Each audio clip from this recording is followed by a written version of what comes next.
professor's teaching assistant meant I had a front row seat to watch the slowest train wreck in academic history, when Ella, the smartest girl in business communications, did her entire group project alone, while her team members ignored every meeting and message. When she finally snapped during the final presentation and showed screenshots of her teammate Gabe texting, "Don't worry about the grade, my dad will handle it," Professor Stewart went pale and said the 4 words that made the room feel like all the air had been sucked out: "Gabe is my son." What happened when the nice girl finally snapped? Being the professor's teaching assistant meant I had a front row seat to watch the slowest train wreck in academic history unfold over the entire semester. The girl who finally snapped was named Ella, and she was probably the smartest person in that business communications class, which made what happened even worse. Ella was the type of student professors dream about because she actually cared about learning instead of just getting the grade. She always sat third row center, took notes on actual paper, and asked questions that made Professor Stewart smile and launch into 20-minute explanations. When he assigned the semester group project worth 40% of everyone's final grade, Ella volunteered to be group leader without anyone asking. The group she got randomly assigned was an absolute disaster from day one, and I knew it because I had access to all their submitted assignments. There was Gabe, who hadn't turned in a single homework on time, Isabel, who spent every class shopping on her laptop, Hudson, who showed up maybe once every 2 weeks, and another girl failing 3 other classes. Ella didn't know any of this when she walked up to them after class with a smile, already talking about meeting times. Ella started coming to my office hours every week asking for feedback on the project, and that's how I learned the group was even worse than I'd expected. She'd show me completed work and casually mention she was still waiting for Gabe's section, or that Isabel promised to do financial projections but hadn't started. At first, she made excuses for them, saying Gabe had football practice even though I knew he'd been cut from the team last year. By midterm, Ella stopped making excuses and just looked exhausted, showing me her progress. She'd completed the entire market research section, written the competitive analysis, created all financial projections, and designed the PowerPoint slides completely alone. Every Tuesday and Thursday, I saw her sitting in the same library study room through the glass walls, always by herself with her laptop and color-coded notebooks spread across the table. Once I walked by and heard her leaving a voicemail about meeting time, her voice still somehow cheerful. Nobody except Ella showed up to the practice presentation session, and Professor Stewart noticed immediately because the rest of her group had attended the previous class 2 days earlier. Ella delivered the entire 20-minute presentation by herself, switching between parts that were supposed to be delivered by different team members, doing it flawlessly even though her hands were shaking. Professor Stewart gave her feedback about minor improvements and asked where her team was, and Ella said they must have gotten confused about the date. After class, I heard her make a phone call, practically begging someone to show up for the final presentation. She said she'd done literally everything for the project and wasn't asking them to help anymore. She just needed them to show up and stand next to her for 20 minutes so they wouldn't lose points for missing team members. She even said she'd put their names on specific slides so all they had to do was stand there. The morning of final presentations, Ella showed up wearing a professional blazer with printed copies of the report for everyone. She kept checking her phone and looking at the door, and I watched her face go from hopeful to panicked to completely blank as minutes ticked by and Professor Stewart called their group. Ella walked to the front alone, took a deep breath, and said, "My group members couldn't make it today, so I'll be presenting our marketing analysis for Nike's expansion into sustainable athletic wear by myself." She gave another flawless presentation. After she finished answering questions, Professor Stewart started writing in his gradebook and announced to the class that her group would receive the automatic letter grade deduction as stated in the syllabus. That's when Ella completely lost it and said, "Are you seriously going to give me the same grade as them when I'm the only one who bothered to show up?" The entire classroom went silent, and Professor Stewart told everyone to leave immediately, except Ella and me. Ella sat across from his desk, and something in her face changed completely, like watching someone finally decide they were done being nice. "You want to know why my group didn't show up?" she said in this voice I'd never heard before. "Because they're all shameless parasites who've been using me this entire semester, and I'm done covering for them." Professor Stewart started saying something about professionalism, but Ella cut him off and pulled out her phone. "Gabe told me he had football practice every day, but he got cut last year and spends afternoons getting high in his dorm," she said, scrolling through messages. "Here's the one time he responded, telling me to chill out because his dad would make sure everyone passed anyway." She kept going, voice getting louder, showing screenshot after screenshot of ignored messages, empty Google Drive logs, and emails where she begged for just 1 hour of help. Isabel hasn't looked at the project once. Hudson showed up to maybe 3 classes all semester, and they all knew I'd do everything because I actually care about my future. She stood up and slammed her phone on his desk, making Professor Stewart actually flinch. "I want them all to fail," Ella said. "Every single one deserves zeros, especially Gabe, who texted me last night saying I should be grateful for the opportunity to prove myself." Professor Stewart looked at the evidence for about 30 seconds, then leaned back and stared at Ella with this expression I'd never seen before. "Gabe is my son," he said in this completely flat voice that made the room feel like all the air had been sucked out. The silence that followed those 4 words felt like it stretched for hours, though it was probably only seconds. I stood frozen by the door, my hand still on the handle from when Professor Stewart had told everyone else to leave. Ella's mouth opened and closed like she was trying to form words, but couldn't find any that made sense. Her face went through so many expressions: confusion, then understanding, then something that looked like she'd been punched in the stomach. Professor Stewart's hands were shaking as he reached for his phone on the desk, knocking over a pen holder that scattered markers across the floor. Nobody moved to pick them up. "You knew," Ella finally whispered, so quiet I almost didn't hear it, then louder, her voice getting stronger with each word. "You knew your son was in my group this whole time and you never said anything." Professor Stewart started to speak, something about university policy and random assignments, but Ella let out this bitter laugh that didn't sound anything like her. I pulled out my phone without really thinking about it and started recording. reporting. Something in my gut told me I needed proof of whatever was about to happen. This doesn't change the grading policy, Professor Stewart said, but his voice cracked on the word policy, and he had to clear his throat. The rules apply to everyone equally. Equally? Ella scrolled through her phone with shaking fingers. Let me read you something Gabe sent me 3 weeks ago. She held up the screen, though we were too far to see it. Don't worry so much about the grade. My dad will handle it. That's your son telling me not to worry because you'd handle it. The door suddenly opened, and 2 students poked their heads in, probably wondering why the hallway was so quiet. Professor Stewart's face turned red, and he yelled at them to get out, louder than I'd ever heard him. They scrambled away, and I heard their footsteps running down the hall. Ella grabbed her bag from the floor, shoving her laptop inside without closing it properly. She walked to the door where I was still standing, and when she looked at me, her eyes were bright with unshed tears and anger. This isn't over, she said to me, not even looking back at Professor Stewart. I nodded because we both knew I'd seen everything, heard everything. She pushed past me into the hallway. Professor Stewart called my name, but I pretended not to hear and followed Ella out. I found her about 20 feet down the hall, leaning against the wall with her eyes closed, taking deep breaths like she'd just run a marathon. Her professional blazer from the presentation was wrinkled now from where she'd been clutching it. Sophie, she said when she heard my footsteps, will you back me up if I report this? I need someone who saw what happened in there. Before I could answer, my phone buzzed with a text. Professor Stewart's name lit up the screen. My office. Now, Ella saw it too. Don't go alone, she said, but I went anyway because I was still his TA and technically worked for him. 10 minutes later, I sat in his cramped office while he closed the door and pulled the blinds shut. The office smelled like old coffee and desperation. Sophie, you're smart, he started, sitting on the edge of his desk instead of behind it, trying to look casual, but his leg was bouncing. You know how these things can be misunderstood. Ella's upset, which I understand, but she's overreacting. He paused, rubbing his face with both hands. Gabe has difficulties. ADHD, anxiety, you name it. This could destroy his future, Sophie. One bad grade, sure, but expulsion? That follows you forever. Then he said something that made my stomach turn. I'm looking for a research assistant next semester. Paid position, looks great on grad school applications. I think you'd be perfect for it. The offer hung in the air between us. We both knew what he was really saying. Take the job, forget what you saw. I told him I needed to think about it and got out of there as fast as I could, feeling like I needed a shower. I found Ella in the library an hour later, in the same study room where she'd spent all those Tuesday and Thursday nights alone. There's something really odd about Professor Stewart waiting until the very end to drop that bombshell about Gabe being his son. Did he honestly think Ella would never find out? She had her laptop open to the student handbook, specifically the section on academic integrity violations. How did it go with Stewart? She asked without looking up. I pulled out my phone and showed her the email he'd sent right after I left his office, formally offering me the research position with a salary that was way more than any TA made. Her eyes went wide and she immediately took a screenshot. That's a bribe, she said, not even making it a question. He's trying to buy your silence with a job. She was already pulling up the university's ethics policies, adding the screenshot to a folder on her desktop labeled Evidence. The folder already had dozens of files in it. By 5:30, we were sitting in a small office in the Student Services building with Grace Chavez, a tired-looking senior who worked part-time helping students with academic complaints. She kept stopping us to make sure she understood correctly. Wait,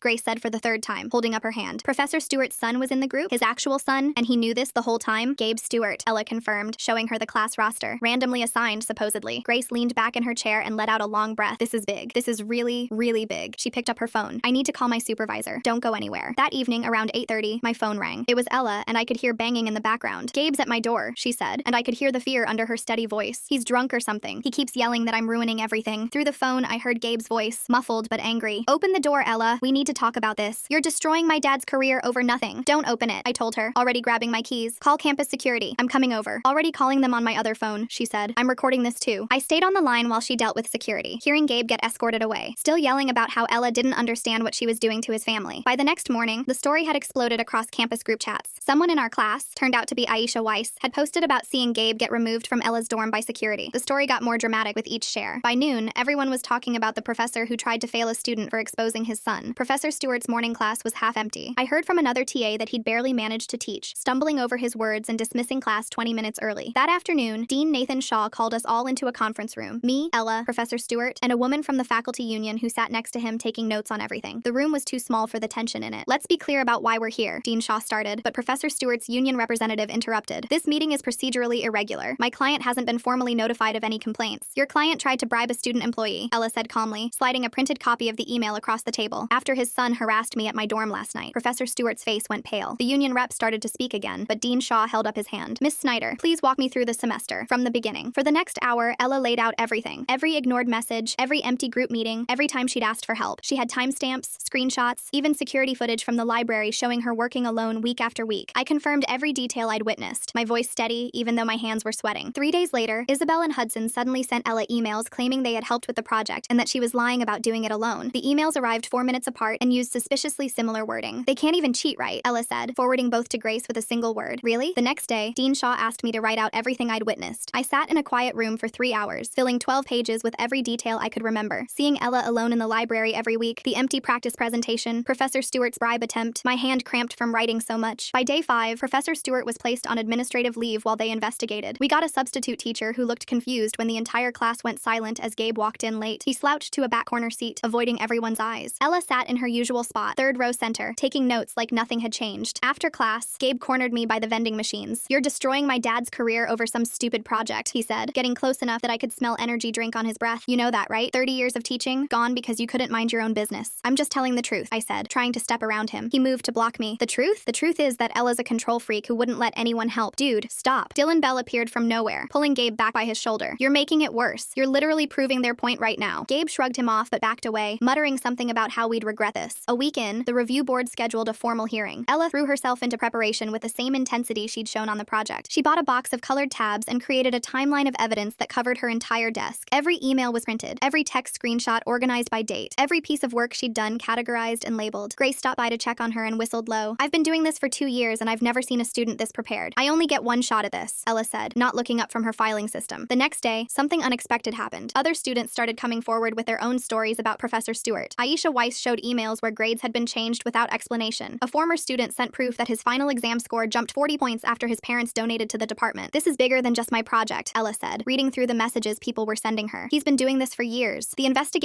expanded beyond just our class. Suddenly there were lawyers involved, real ones from the university's legal department who sent emails marked confidential and privileged. Everyone started being very careful about what they said and wrote. 10 days after everything started, Ella finally called her parents. I sat with her while she did it, watching her pace around her dorm room. "Mom, I need to tell you something," she started. Then the whole story poured out. I could hear her mother's voice getting louder through the phone, not angry at Ella but furious about the situation. Her parents drove 3 hours that same night. When they arrived, her mom spread all of Ella's evidence across the dorm lounge table, reading through everything with the focused attention of someone who'd worked in HR for 20 years. "This is clear academic misconduct," her mother said. "And that email about the research position? That's attempted bribery." Her father, a quiet man who hadn't said much, just pulled Ella into a hug. That's when she finally cried, really cried, for the first time since this all started. Not the angry tears from before, but exhausted, relieved sobs. The next night, I got an anonymous email with screenshots from Gabe's Instagram stories going back months. There he was bragging about not reading the textbook, joking about Ella being his personal secretary, posting pictures of himself at parties on nights when group meetings were scheduled. I forwarded everything to Ella. "Add it to the pile," she said, but I saw her save everything carefully in her evidence folder. 2 days before the hearing, the school administration went into full damage control mode. Official communications replaced normal conversations. Every email now had legal disclaimers at the bottom. Grace warned us that things were about to get complicated. "Professor Stewart hired his own lawyer," she told us. "A good one. This isn't going to be easy." The morning of the hearing, Ella dressed in the same professional blazer she'd worn for the presentation, but this time her hands weren't shaking. We walked into a conference room that had been set up like a courtroom, with the 5-member review board at a long table facing rows of chairs. Gabe sat in the back row with his mother, who kept dabbing at her eyes with a tissue. Dylan Bell was there too, looking uncomfortable. Isabel sat with her parents, whispering urgently. Hudson, predictably, was nowhere to be seen. For 2 hours, Ella presented her case. She never raised her voice, never lost her composure. Even when Gabe actually smirked at something she said, she walked the board through every single piece of evidence, every timestamp, every unanswered email. "I'm not asking for special treatment," she concluded. "I'm asking for fair treatment. I did the work. They didn't. Their grades should reflect that." When it was Professor Stewart's turn, he claimed he had no idea Gabe was struggling. He said he treated all students equally, that he'd never shown favoritism. His lawyer kept objecting to questions, saying they weren't relevant. I raised my hand to speak, wanting to remind everyone about the practice presentation where only Ella showed up, but the lawyer immediately said I wasn't scheduled to speak yet and couldn't interrupt. The lawyer's words hung in the air while I slowly lowered my hand, feeling my face get hot. The board members looked between me and the lawyer, clearly uncomfortable with how he'd shut me down. Professor Stewart's lawyer just told a witness they can't speak up about the truth. That's like a firefighter telling water it can't put out flames because it wasn't scheduled to help yet. One of them, an older woman with gray hair, made a note on her paper. "Miss Owens," the board chair said, turning to Isabel, "you're scheduled to speak next. Please tell us about your contributions to the project." Isabel stood up, smoothing her skirt with shaking hands. Her parents sat rigid beside her, their faces tight with worry. She walked to the front and cleared her throat 3 times before speaking. "Ella wouldn't let us help," Isabel started, but her voice wavered. She wanted to control everything and kept saying our ideas weren't good enough. "Can you describe any specific ideas you proposed?" the board chair asked. Isabel's mouth opened and closed. She looked at her parents, then at Gabe, then back at the board. "Well, I suggested we should focus on the marketing aspect. The project was entirely about marketing," Ella said quietly from her seat. "That was the assignment." Isabel's face went red. "I mean, specific marketing strategies, like social media." "Which social media platforms?" another board member asked. "What was your proposed strategy?" The silence stretched out. Isabel started talking about Instagram and influencers, but it was clear she had no idea what the actual project was about. She couldn't even name Nike's current sustainability initiatives, which were the whole focus of the project. After 5 painful minutes, she sat back down, her mother whispering furiously in her ear. Hudson's name got called next, but of course his chair stayed empty. The board chair made another note and said, "Mr. Hudson appears to have chosen not to attend," which which speaks for itself. Then it was Gabe's turn. He walked up with this swagger like he was about to give a TED talk, but I noticed his hands were jammed in his pockets. This is all a misunderstanding, he started. Ella insistió en hacer todo ella misma. She's a control freak who wouldn't accept help. The board chair pulled out a paper. Mr. Stewart, can you explain this text message you sent to Miss Snyder 3 weeks ago? You wrote, quote, "Don't worry about the grade, my dad will handle it." Gabe's swagger disappeared. That was just a joke. I was trying to calm her down because she was stressing everyone out. A joke about your father manipulating grades? It's not like that, Gabe said, his voice getting higher. You're taking it out of context. They showed him more messages. Him calling Ella his personal secretary. Him saying the project was her problem. Him bragging about not reading any of the research. Each one made him look worse, and his explanations got weaker. For 2 days after the hearing, we waited. Ella couldn't focus on anything else. She'd start reading for other classes, then realize she'd been staring at the same page for 20 minutes. She told me she kept having dreams where everyone decided she was lying, where Gabe somehow convinced them she'd made everything up. The truth matters, I kept telling her. They saw the evidence. Sometimes the truth isn't enough, she said, and we both knew she was right. We'd both seen enough to know that. On the third day, Thursday afternoon, I was walking past the library when I saw something that made me stop cold. Professor Stewart had Ella backed against the bike racks outside, talking fast and gesturing with his hands. Even from 50 feet away, I could see Ella trying to step around him, and him moving to block her. I pulled out my phone and started recording while walking closer. Another student, someone I didn't recognize, was already calling security. "Please, Ella, just think about what you're doing," Professor Stewart was saying when I got close enough to hear. "I'll give you an A. Write you recommendations for any grad school you want. Just tell them you exaggerated, that you were stressed, and you're not supposed to contact me," Ella said, her voice steady but her hands gripping her backpack straps so tight her knuckles were white. "There's a no-contact order. This is bigger than some bureaucratic rule," he said, and for the first time I saw him as just a desperate man, not a professor. "My family is falling apart. My wife won't talk to me. Gabe's whole future." Security arrived then, 2 officers who recognized the situation immediately. One of them looked at his partner and said, "That's the professor from the complaint." Professor Stewart tried to explain he was just talking to a student, but the security officer was already on his radio. They escorted him away while he kept looking back at Ella, his face a mix of anger and panic. "He just made everything worse for himself," Ella said after they left. She was shaking now that it was over. "Breaking the no-contact order? That's going to destroy any credibility he had left." The next morning, Friday, we got called back for the board's decision. Ella's hands shook as we walked into the same conference room. I grabbed one of her hands and squeezed it, feeling her squeeze back. The board members sat at their table with stacks of papers in front of them. The chair's face gave away nothing as she shuffled through documents. The room was fuller this time. Gabe sat in the back with both his parents now, his mother's eyes red and puffy. Isabel was there with her parents, Hudson's chair still empty. Grace Chavez sat behind Ella, and Dean Shaw stood by the door like he was guarding it. After reviewing all evidence and testimony, the board chair began, and I felt Ella stop breathing beside me. "We find Professor Stewart guilty of academic misconduct, breach of ethical guidelines, attempted bribery of a student employee, and violation of the no-contact order." The room erupted. Gabe jumped up shouting, "This is bullshit!" His mother started crying harder. His father tried to pull him back down, but Gabe shoved his hand away. The board chair continued like nothing was happening. "Professor Stewart is suspended immediately pending termination proceedings. Mr. Gabe Stewart receives an F in the course and is placed on academic probation. Miss Owens and Mr. Hudson receive D grades that reflect their lack of participation. Miss Snyder's A grade stands, and the board extends an official apology for the distress caused by this situation." Gabe stormed toward the door, stopping right in front of Ella. "You destroyed my family," he said, loud enough for everyone to hear. "I hope you're happy." His mother followed him out, sobbing. I felt bad for her even though I knew they'd brought this on themselves. She probably never imagined her family would fall apart over a group project. That evening, the campus paper ran the story online with the headline, "Professor's son received special treatment, investigation reveals." Within an hour, it had over 1,000 shares. Ella's phone buzzed nonstop with messages from other students sharing their own stories, thanking her for standing up, saying she was brave. She turned her phone off and sat in her dorm room in silence. "I don't feel brave," she told me. "I just feel tired." Monday morning, I walked past Professor Stewart's office and saw maintenance workers carrying out boxes. His nameplate was already gone from the door, leaving just 4 small holes in the wood where it had been screwed in. Students stopped to watch and take pictures like it was some kind of show. When Ella walked by on her way to class, she kept her eyes straight ahead, not looking at the empty office even once. 2 days later, Dylan found me in the dining hall. "Gabe's leaving," he said, sliding into the seat across from me. "His parents are making him transfer, but honestly, I think he's just going home. His parents are getting divorced. This was the last straw. His mom found out about other stuff too." "That's not Ella's fault," I said. "I know," Dylan said, poking at his food, "but Gabe still doesn't think he did anything wrong. Keep saying Ella overreacted." By the end of the week, the whole business department was different. Professors who used to be casual about group projects suddenly had detailed rubrics and check-in requirements. The department chair sent out an email about new policies for disclosing family relationships. They actually called them the Snyder Protocols in the official documentation, which made Ella cringe when she saw it. "I hate that my name is on it," she said, reading the email, "like I'm some kind of symbol now." "You are," I told her. "You're the student who wouldn't let them get away with it." The next Thursday, almost a month after that disastrous first presentation, Ella presented her Nike project again to the substitute professor. She stood at the front of the room in the same professional blazer, but this time her hands were steady. She delivered all 20 minutes flawlessly. Every slide, every transition, every detail she'd researched alone in that library study room. When she finished, the room was quiet for a moment. Then one student started clapping, then another. Soon most of the class was applauding, and Ella's eyes got watery, but she didn't cry. A few students stayed after to tell her the presentation was amazing, that the research was was incredible. I watched her smile, really smile, for the first time in weeks. 3 days later, the university's legal department contacted Ella with a settlement offer. They'd pay her tuition for the rest of undergrad, plus guarantee admission and funding for their graduate program. Her parents drove up again to review the offer, spreading papers across the dorm lounge like they'd done with the evidence before. "It's a good offer," her mother said. "Free education, guaranteed grad school placement. But I'd have to stay here," Ella said, looking at the papers. "I'm not sure I want to be at the place that let this happen for so long." She turned to me. "What do you think?" I didn't know what to say. Part of me wanted her to stay, to keep fighting from inside the system, but I also understood why she might want to leave, to start fresh somewhere that didn't remind her of all this. Gabe's mom starts crying in the hearing, and honestly, I feel like we need a support group for parents who just discovered their kids aren't the angels they thought they. The next week, the new professor offered me the teaching assistant position officially. Not Professor Stewart's old position, they made that very clear, but a new one with better oversight and clearer guidelines. I accepted, thinking about all the students who might need someone to notice when they were carrying their whole group alone. My first action was setting up an anonymous reporting system for group project problems, just a simple online forum where students could flag issues early. Within 2 days, I had 3 submissions. That same week, Ella made a decision that surprised everyone except me. She walked into her advisor's office and switched her major from business to law. "I want to help people fight systems like this," she told me afterward. "Business was about making money. Law is about making things fair." Her advisor, who'd been following the whole situation, immediately placed her in upper-level courses. "You've already won your first case," he told her. "Most law students don't get that experience until after they graduate." Aisha Weiss, the girl who'd posted about the confrontation, started something unexpected. She organized a support group for students dealing with unfair treatment from professors. The first meeting was supposed to be small, maybe 5 or 6 people in a study room. 30 students showed up. I went to support Aisha, and the stories I heard were heartbreaking. A girl whose professor gave her a C because she wouldn't go to dinner with him. A guy who failed a class after reporting his professor for using racial slurs. Story after story of power being abused and students feeling helpless. "What Ella did shows we can fight back," Aisha said. "We just need to support each other." 2 days later, a reporter from the city newspaper called me. They wanted to write about grade favoritism at universities, using our situation as the centerpiece. Ella refused to talk to them. She just wanted to move forward, but she gave them my contact information. "I'll talk," I told the reporter, "but no names. This isn't about making anyone famous. It's about fixing what's broken." The article ran a week later, and suddenly Professor Stewart's past came flooding out. Former students from years back shared their stories online. One guy showed how his grade jumped from a D to a B after his dad donated to the department. A woman revealed emails where Professor Stewart offered to reconsider her grade if she'd retake his class and pay full tuition instead of using her scholarship. The investigation that had closed reopened, now looking at 6 years of grades. The evidence was overwhelming. One afternoon, Ella and I were getting coffee when we saw Gabe's mother sitting alone at a corner table. She looked older, tired, like she'd aged years in the past month. When she saw us, she stood up and walked over. "I'm sorry," she said to Ella, tears already forming. "I knew something was wrong. Gabe never studied, never worried about grades, and I should have questioned it. I didn't want to see it." "It's not your fault," Ella said, and I could tell she meant it. "You didn't make those choices." They hugged, right there in the coffee shop, and Gabe's mother whispered, "Thank you for having the courage I didn't have." The department's new group project rules went into effect immediately. They required weekly progress reports from each member, individual submissions of work completed, and regular check-ins with TAs. Some students complained it was too much oversight, but I noticed the quiet, hard-working students seemed relieved. "We're calling them the Snyder Protocols," the department chair announced in a faculty meeting I had to attend. Ella hated it when I told her. "I don't want my name on anything," she said. "I just wanted to pass my class fairly. The people who make the most trouble are the ones who change things," I reminded her. Finals week arrived with a strange energy. Ella's other professors seemed to grade her extra carefully, probably worried about appearing biased in either direction. She laughed about it, saying she should have exposed corruption earlier if it meant professors would actually read her papers thoroughly. Her grades that semester were the best she'd ever earned, and everyone knew she'd earned them fairly. The semester ended with the business department throwing their end-of-year party in the faculty lounge. They'd invited Ella specially, which surprised both of us since she'd just switched to law. When we walked in together, the department chair immediately steered her toward a small stage they'd set up. "We have something for you," he announced to the room, holding up a glass plaque that looked like they'd ordered it yesterday. The engraving read, "Excellence in Academic Integrity," with Ella's name underneath. Ella took it with a polite smile, thanked everyone, and gave a short speech about hoping the department would continue improving. But afterward, in the hallway, she handed me the plaque. "This feels like they're trying to make themselves feel better," she said. "Like giving me a piece of glass fixes how they ignored everything until I had to scream about it." The next week, the official termination news came out. Professor Stewart lost everything: his job, his pension, his benefits, even his parking spot. The article mentioned severe academic misconduct spanning multiple years. That same day, Gabe posted a long rant online about cancel culture destroying innocent families. He called Ella a vindictive witch who couldn't handle group dynamics. Dylan sent me screenshots, adding that Gabe still didn't think he'd done anything wrong. Meanwhile, Ella started getting messages from students everywhere dealing with similar problems. Instead of ignoring them, she spent 3 days writing a detailed guide: what evidence to collect, who to contact, how to document everything. She posted it on a student forum, and within a week, it had been shared hundreds of times. "I can't help everyone personally," she told me, "but maybe this will help someone else stand up sooner than I did." When spring semester started, everyone knew who Ella was. Walking across campus with her meant constant stares and whispers. Some students treated her like a hero, others like she was the girl who broke up a family. She kept her head down and focused on her new law classes, especially one called Education, Law, and Student Rights. "This professor actually wants students to question authority," she told me after the first class, sounding amazed. He said my case would be required reading next year. 3 weeks into the semester, I noticed something familiar in the papers I was grading. One student, a quiet girl in the back row, had clearly done her entire group's research paper. The writing style changed completely between sections, and her group members' individual assignments were barely coherent. I called her to my office hours and asked directly about the group work. She started crying immediately, saying her group threatened to give her bad peer reviews if she didn't do everything. I documented everything, moved her to a different group, and made sure the original group knew I was watching. When she thanked me with tears in her eyes, I thought about Ella sitting alone in that library every week. In March, Ella called me screaming with excitement. She'd gotten a summer internship at an education advocacy nonprofit, beating out law students from much better schools. The interviewer said my experience with the broken system made me perfect for the job, she said, her voice cracking with happy tears. She said I understood what students go through because I lived it. In May, right before finals, Gabe tried to come back for a friend's graduation. Dylan told me Gabe lasted about an hour on campus before leaving. Students had recognized him, and not in a good way. Someone had pointed and said loudly, "That's the professor's son who failed because he was too lazy to show up." Others just stared until he got uncomfortable and left. He still thinks he's the victim, Dylan said, shaking his head. Keeps saying Ella ruined his life over nothing. A week later, news broke that the school had quietly settled with Professor Stewart to avoid a wrongful termination lawsuit. He'd never teach again. That was part of the agreement. But he'd get a small payout to go away quietly. "It's not enough," Ella said when she heard. "But at least he can't do this to other students." That summer, they invited me to speak at a teaching conference about academic integrity. They wanted to use our case as a cautionary tale. Ella declined their invitation, saying she was done being a symbol, so I went alone. I stood in front of 200 professors and told them the simple truth. Protecting students should matter more than protecting colleagues. Half the room looked uncomfortable. Good. By August, every law school Ella had applied to accepted her with significant scholarships. She spread the acceptance letters across her dorm room floor, reading each one carefully. Yale, Harvard, Stanford, they all wanted her. "I'm picking Columbia," she told me. "They have the best program for education law reform." Her parents framed the acceptance letter and hung it in their living room, right next to her perfect grade report from that awful semester. September brought the final investigation report, and it was worse than anyone imagined. Professor Stewart had changed grades for 43 students over 6 years. The pattern was clear. Wealthy kids, athletes, and connected families got bumps, while scholarship students and minorities got strict grading. The university president announced his retirement the same day, calling it unrelated timing that fooled nobody. In October, Isabel sent Ella a real apology letter. Not an email, but an actual handwritten letter saying she'd been scared of failing and took the easy path. She was retaking the class, doing the work herself this time. "I accept her apology," Ella told me, "but we'll never be friends." Why did they wait until Ella switched to law to suddenly offer her special recognition and that integrity award? The timing seems really convenient, like they're trying to look good now that she's not their problem anymore. Some things can't be undone. Graduation day came in late May, sunny and perfect. Ella stood at the podium in her cap and gown, chosen to give the student address. She talked about standing up to power, about systems that protect the wrong people, about the courage to say, "This isn't right," even when everyone wants you to stay quiet. The standing ovation lasted 3 minutes. Even the administrators who'd fought her at first stood and clapped, though we both knew their support came too late to mean much. After the ceremony, Ella found me in the crowd of families taking pictures. "Thank you," she said, hugging me tight, "for being my witness, for not taking the bribe, for standing with me when it would have been easier not to." We both had tears in our eyes. The system was still broken, we knew that, but maybe it was a little less broken than before. A year later, I got a message from Ella with a photo attached. She was in a Columbia Law library, surrounded by case files, working on a lawsuit against another university with similar grade manipulation problems. "This is what I was meant to do," she wrote. "Every case I work on, I think about that semester. It broke me, but it also built me into someone who can break these systems." That same month, the business school announced they were adding a student position to the academic review board, someone with full voting rights who could speak for student interests. It wasn't perfect, but it was progress. The girl who snapped had ended up changing the structure that had failed her. 14 months after graduation, I stood in front of my own class for the first time. Real teaching, not just assisting. On the first day, I told them about what happens when nice people finally snap, though I didn't use names. "Being nice doesn't mean being a doormat," I said, watching them take notes. "Hard work should matter more than connections, and sometimes when someone reaches their breaking point, they don't just break, they break the bad systems around them." One student raised her hand. "Is that story true? About the girl and the professor's son?" I thought about Ella in law school, fighting for other students now. About Professor Stewart, whose name had become a cautionary tale at teaching conferences. About Gabe, who Dylan said still lived at home, still convinced he was the victim. About all the students who'd messaged Ella, saying her story gave them courage to speak up. "The best stories usually are," I told her, and continued with the lesson. "Well, folks, that's our show. Appreciate you letting me be your sharp-tongued sidekick through all this. Like the video. It helps more than you think."